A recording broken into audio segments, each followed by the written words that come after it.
This is Internet Marketing.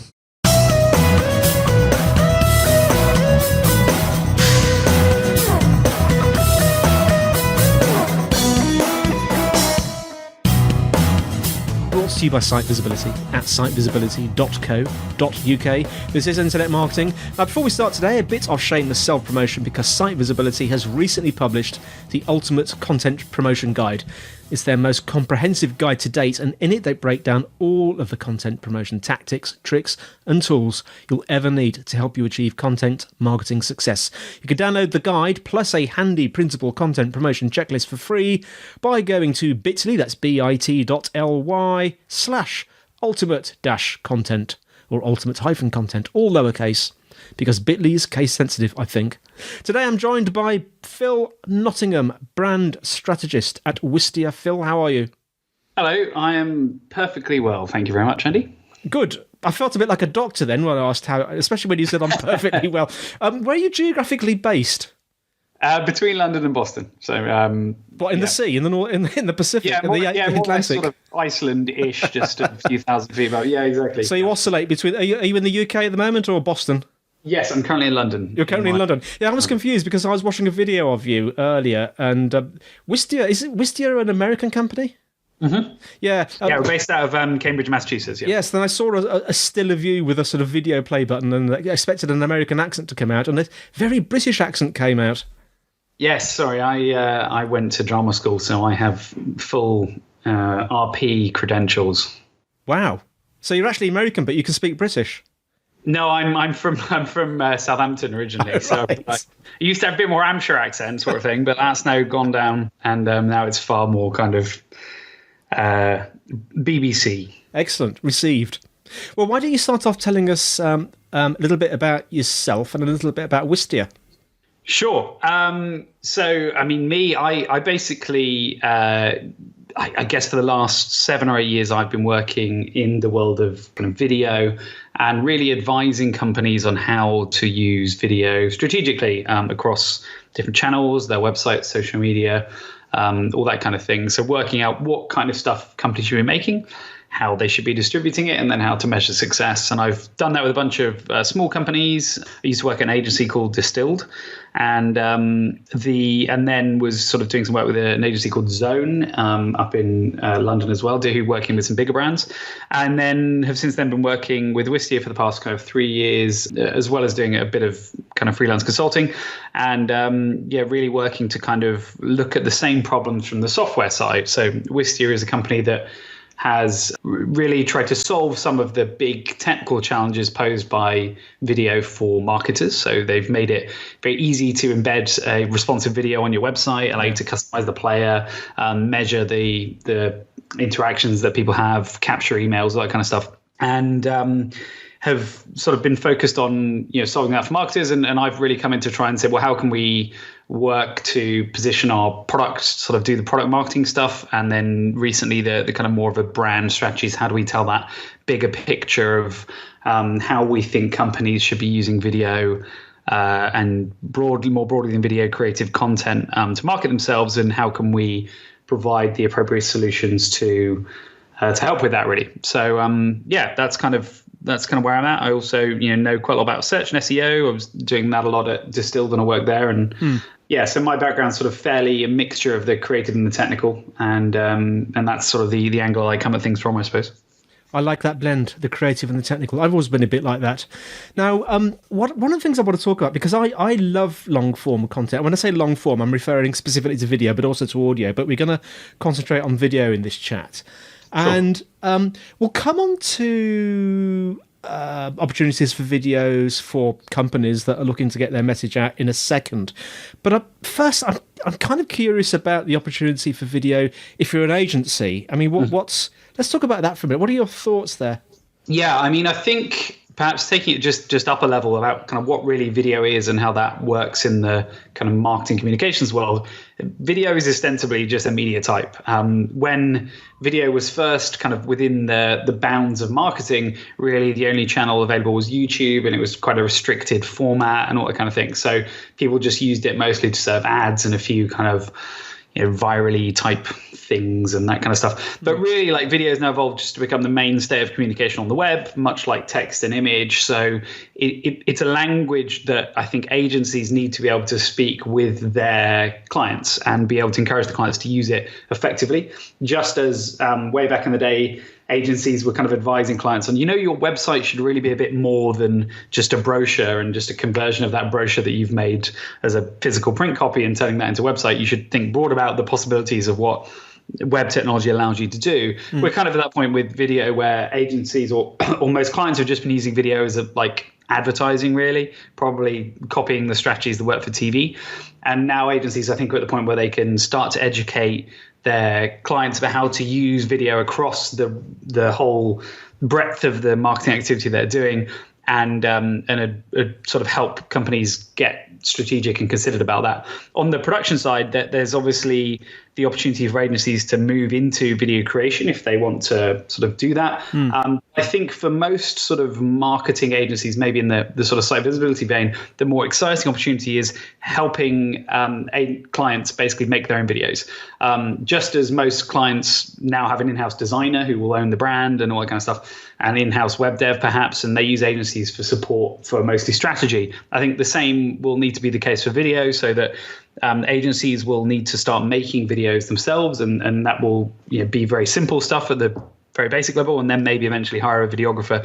And agencies will be needed to provide that strategic support in terms of measurement, what to make, where to put it, all that kind of important stuff. So I think it's far broader than just making videos, but actually empowering and helping clients to learn how to use video regularly in all their communications and use it properly and effectively as well. Now, one of the things that I've heard you talk about before, which I find quite fascinating, is this sort of notion of the balance of, I'm trying to use a long phrase here, but the balance of difficulty between production and distribution has kind of flipped over time, hasn't it? Because a while back it was quite hard to make video, but sort of fairly easy to distribute it, and now it's flipped. Tell us a bit about that. Yes, that's exactly the case, I think. So when I was first working in video production, when was this? I don't know, sort of 10, 15 years ago or so. It was a big effort to actually make and get a video on the internet. You'd have to get this camera that ran off a tape. You'd then have to get a tape deck. You'd have to transcode it and convert it into a digital format. You'd then have to edit. It was an enormous amount of work and skill it took to actually create an online video. And of course, and then when you came to distribute it, you really had one option, which was YouTube, or you just sort of put it up on a server somewhere within an encapsulated MP4 file or something. So it was pretty basic stuff in terms of distribution. Whereas if we move forward, like the ease in which people can create a video has just changed beyond all recognition, and it's moved so quickly. We all have 4K cameras in our pockets that can upload something almost instantaneously, and it's entirely changed the nature of what we mean by video, and all these new formats and styles have emerged with Instagram, all that kind of stuff. Whereas the other side of that is that we now have infinite distribution channels. So every social media platform is a video platform. Yeah. We can use video in email. We can use video on our website. We can use video in apps and all this kind of stuff. So video has moved from being a very specialist thing that was quite hard to distribute to being just an essential language that everybody is speaking on the web and can be used on every single channel and platform and browser and everything else. So the question of how you create stuff has become less important. That's kind of obvious to most people, but the question of where you put it and how and why has become quite a complicated dance, I suppose. And that's where I want to focus, really, because I'm wondering how we should be planning our video, because one of the things that you advocate is that a lot of people, or you intimate, a lot of people are probably getting it wrong, because I think, perhaps a while ago, maybe even now, sort of people will make videos and then think, well, I've made my video now. What should I do with it? Oh, no, I'll try putting it everywhere. But that's not the best approach, is it? No, it's a curious approach that it's gone that way. I think it comes from TV, in the sense of when you had it used to be the case that you would spend a lot of money making this ad and you would do a great job of it, and then the goal would be to try and get it to as many people as possible. And as online videos kind of initially just followed that model, there's still this kind of latent assumption that really the goal of video is to make the best quality creative, make it flashy and professional, and then get it to as many people as possible. And to many people, that'll just sound obvious and like a kind of axiomatic fact, but it isn't the case that that's necessarily the right approach. It's one that we've just adopted without really considering it. If you think, for example, one of the most interesting and creative, I think, uses of video today is one-to-one video. People making one video to be viewed just by one person once. Yeah. And right now we're talking on Skype, but you can imagine, like, if I want to do a pitch to if I'm an agency and I want to do a pitch to a client, why not make them a great video that really suggests how you're going to approach with them, how you're going to work with them, the pricing, all that kind of stuff. You can provide a lot more personality and connection through that medium than you can with just an email with a attached PDF or whatever. So the video is just a means of communication. And I think that that's where people's need to kind of shift and understand the essence of what you should be doing with video.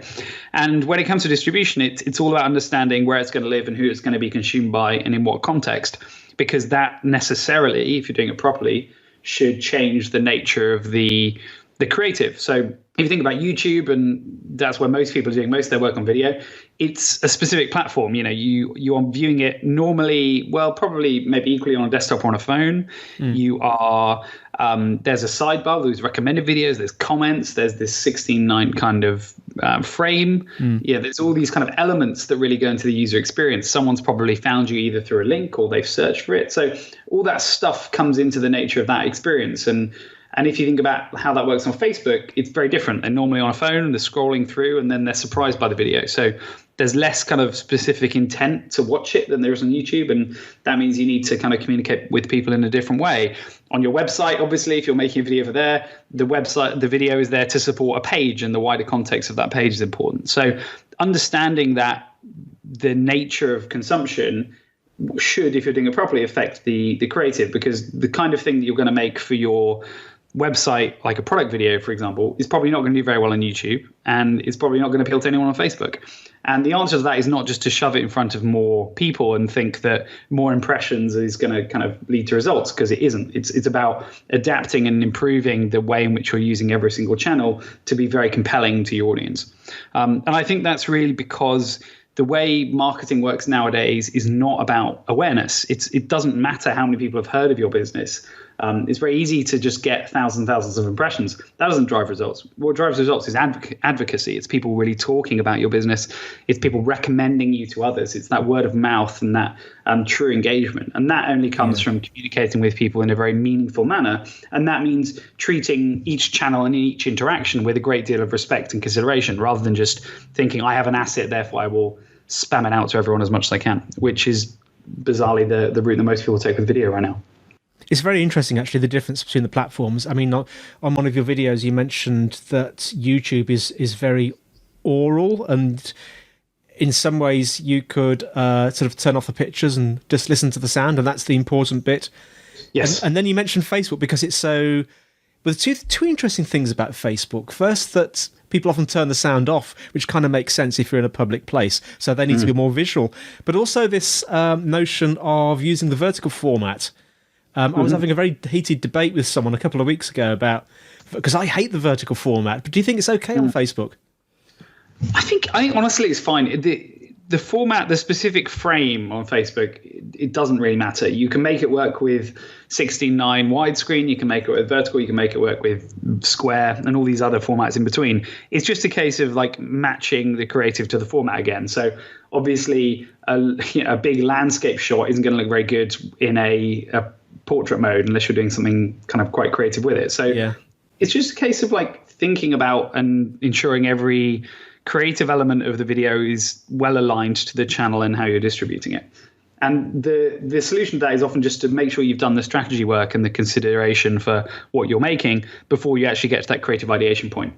The reason why we've got that wrong, I think, is again due to the legacy of TV. And this kind of Mad Men perspective of the way to come up with a great video is for some smart people to sit in a room, smoke some cigars, and then come up with some great idea and then hand it off to a production agency. But that isn't the way it works in the modern world at all, because of the nature of how ubiquitous video is and the different channels that we consume it on. What are your thoughts on live streaming? Things like I don't know, Periscope? I think live streaming works if you have a privileged view. So what I mean by this is like you're offering some exclusivity or some community that people are not going to find valuable if they just watch it asynchronously. So the obvious, it's the same principle of why live TV works for something. So it probably live TV works for sports, obviously, because you're kind of part of that community and that atmosphere, and it really matters at the time what's going on. It works for things like Game of Thrones, perhaps, where there's an additional social media aspect in the conversation that's going on, so you don't want to be left behind. And it works if you're offering some level of exclusivity. So, maybe you've got a conversation with a celebrity or an event or a conference or something where people wish they could be there, but they actually can't. So when you're able to offer that, live streaming has some value. If you are just live streaming for the sake of it, and really this would work perfectly well as an asynchronous video, then I think that's where it falls down. Yeah. You've mentioned TV a few times in this chat, and I was just wondering what your thoughts were on more up to the present day, sort of the nature of videos that organisations are making. What trends are you seeing going forward? Yeah, that's a great question. So I think what we're seeing currently is a move away from more like short form advertorial content, these kind of quick social snaps, and more towards basically long form shows like series that essentially follow the route of TV. Yeah. And with companies, like this, we're doing a podcast, and okay, this is oral, not video, but it could easily be video, and you could easily make a series along these lines that was slightly longer form conversations, and this could be a video execution. And I think podcasts in many ways is leading the trend in that, and lots of companies are doing podcasts because they're fairly low barrier to entry in terms of technology and execution, and you can use them to really communicate some interesting stuff. But I think the next level of that is with video, where you can add a lot more branded elements, you can bring in a lot more personality, you can do some really exciting stuff and communicate in a fun way. And we've had this at Wistia where we basically decided last year, instead of investing in like advertising, we were just going to do a film. So we produced a 90-minute documentary about the process of making some ads for one of our products. Yeah. And we released it on Amazon Prime, and we basically just like did this original series that is TV quality, and it's done more for us in terms of raising our brand search and our brand awareness than anything we've done before, because people are actually consuming it, they're engaging with it, and they're entertained by it, which is kind of different from what normally happens when you're just doing lots of short form social media videos. It's like people kind of maybe engage with it very briefly and transiently as they're scrolling through, and they laugh and then they move on or something. But if somebody sat down and watched an hour and a half of your content and your brand's part of it, they're going to remember you, they're going to care about you, they're going to talk about you. So that's why I think companies are necessarily moving towards a longer form video that looks more like TV, because the barrier to entry for distribution is lower than ever. Anyone can compete with Netflix. If you do a really good job and you're hosting your videos properly and you can get it out on all these channels, consumers don't really sense a kind of difference emotionally from consuming great content on YouTube and Netflix and whatever. So businesses can absolutely compete with producers and market not just like a media company, but like a production company. So there's that kind of barrier to entry. And then there's just the necessary factor of, in a world where we are bombarded by ads and messages and all the content in the world is at our fingertips, the thing that matters is content that really speaks to me as an individual. Yeah. It means very niche, considered stuff that is appropriate for me in whatever role and personality and things that I have. And that's not going to be met by Netflix, who are going for broader audiences. So the more specific stuff should be done by businesses who have a reason to engage certain subcultures and demographics and groups and can create something that really appeals to them. So at Wistia, we made our documentary for people like us who work in-house at companies and want to create better videos. That's a fairly niche audience, but it's one that are very active and have a lot of passion and really care. And because we were able to speak to them, we were able to grow our brand and get a lot more traffic and conversions and all that juicy stuff that marketers care about. So I think that's why companies are going to move more towards like long form TV series rather than just short form, quick social snacks. I look forward to seeing a lot of interesting content from businesses in the future. Me too. So we've talked about a few things. What should our audience be thinking about as they move on to the next podcast after listening to this one? Yeah, I think there's a couple of things. One is like, how can they just start doing more video at their organizations or agencies? So if you're like making one video a month and it's with a production company, think about what you can do to lower the barrier to entry in your organization. We have a tool at Wistia called Soapbox, which is a free tool that allows you to make kind of quick tutorial videos or pitches or whatever. So go and give that a go. Try making some videos and see if you can build that into your marketing strategy. And the other one is to think about what audience you might in the future be making a show for. So it's not going to be just your customers. You're going to need to pick a kind of subculture or a specific interest group that you could really speak to in a meaningful way. And when they start to become advocates, they're going to influence your customers. So if you can think about defining who that broader marketing and show audience might be, then you're going to be in a really good space to start thinking about making an original series or a kind of bigger TV style content play in the coming years. Well, Phil Nottingham, thanks so much for speaking to us today. How can our listeners find out more about you and more about Wistia? I would certainly recommend going to wistia.com and having a look about everything that we're doing there. Or you can certainly ping me an email at phil@wistia.com. Thanks, Phil. And thanks for listening, everyone. Show notes are in the usual place, which is sitevisibility.co.uk/IMpodcast. If you're enjoying the show, please leave us a review. Take a few minutes. Put pen to paper or digital pen to paper, because that's nice and we can get out to more people. Hopefully it'll be a good review. Questions and suggestions, the email is podcast@sitevisibility.co.uk. You can tweet at Site Visibility. We have a Site Visibility group on LinkedIn if you want to have a conversation there. That's all from me, Andy. And it's all from Phil. Thank you very much. Appreciate you chatting, Andy. And good luck, everybody, with your future video endeavours. Thanks, Phil. And we'll see you next time on Internet Marketing.